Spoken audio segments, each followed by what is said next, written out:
ছোটবেলাটাই না ভালো ছিল, কোনো চাপ ছিল না, রেসপন্সিবিলিটি ছিল না, একটাই দায়িত্ব ছিল যে মন দিয়ে টিচার্স ডে সেলিব্রেট করা।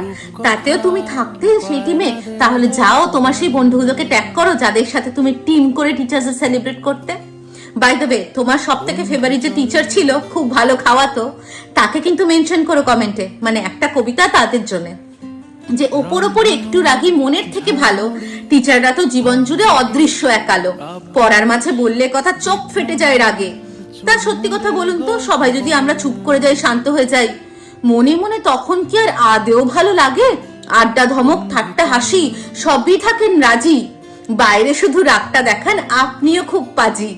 তোদের থেকে খারাপ ব্যাচ আর জোটে নেওয়ার আগে, শুনেছি নাকি সব ব্যাচকে এটাই বলেন আগে। এরকম বলেন নাকি?